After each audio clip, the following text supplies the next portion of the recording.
क्या आपको भी छोटी छोटी बातों पर गुस्सा आ जाता है? क्या गुस्से की वजह से आपके रिश्ते और आपके आसपास का माहौल खराब हो जाता है?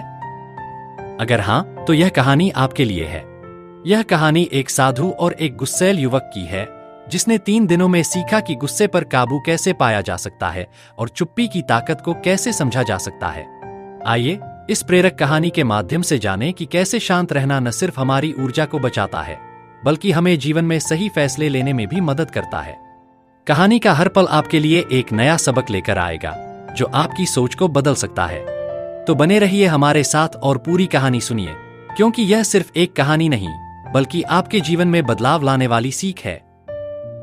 बहुत समय पहले की बात है, एक गांव में एक ज्ञानी साधु रहते थे। लोग दूर दूर से उनके पास शिक्षा लेने आते थे। उनकी कहानियां कठिन परिस्थितियों में जीने का मार्गदर्शन देती थीं। एक दिन गांव का एक युवक साधु के पास आया। वह गुस्से से भरा हुआ था।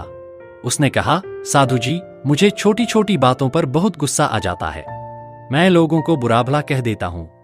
इससे मेरे रिश्ते खराब हो गए हैं। कृपया मुझे गुस्से पर काबू पाने का उपाय बताइए। साधु ने मुस्कुराते हुए कहा, क्या तुम 3 दिन मेरे साथ रह सकते हो? युवक ने हामी भर दी। पहला दिन साधु उसे एक शांत जगह ले गए और बोले, यहां बैठो और सिर्फ देखो।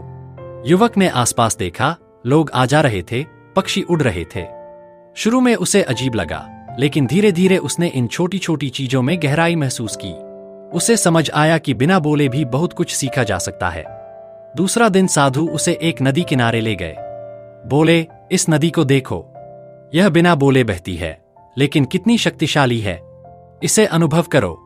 युवक ने देखा कि नदी की शांति में एक स्थिरता थी। उसने महसूस किया कि भीतर की स्थिरता गुस्से को नियंत्रित कर सकती है।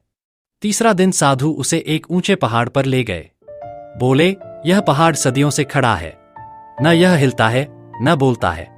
इसे किसी प्रमाण की जरूरत नहीं। यह अपने अस्तित्व में ही पूर्ण है। युवक ने सोचा कि उसे भी इसी तरह अपनी भावनाओं पर नियंत्रण पाना चाहिए। आखिरी परीक्षा साधु ने उसे गांव वापस भेजा और कहा, 3 दिन तक किसी से कुछ मत कहना, चाहे कुछ भी हो। युवक ने यह परीक्षा स्वीकार कर ली। पहला दिन लोग उसे उकसाने लगे, लेकिन वह शांत रहा। दूसरा दिन कुछ लोगों ने उसका मजाक उड़ाया। वह चुप रहा। तीसरा दिन लोगों ने उसकी आलोचना की, लेकिन उसने संयम बनाए रखा।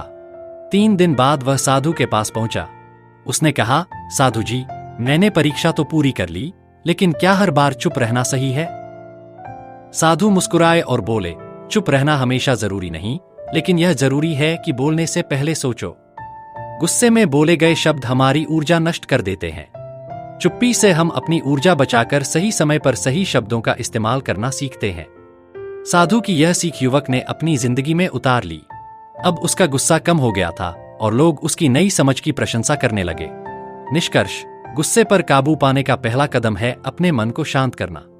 जब तक जरूरी न हो, चुप्पी अपनाना हमें सही निर्णय लेने में मदद करता है। दोस्तों, अगर आपको यह कहानी पसंद आई तो हमारे चैनल को सब्सक्राइब जरूर करें। मिलते हैं एक और प्रेरक कहानी के साथ। धन्यवाद।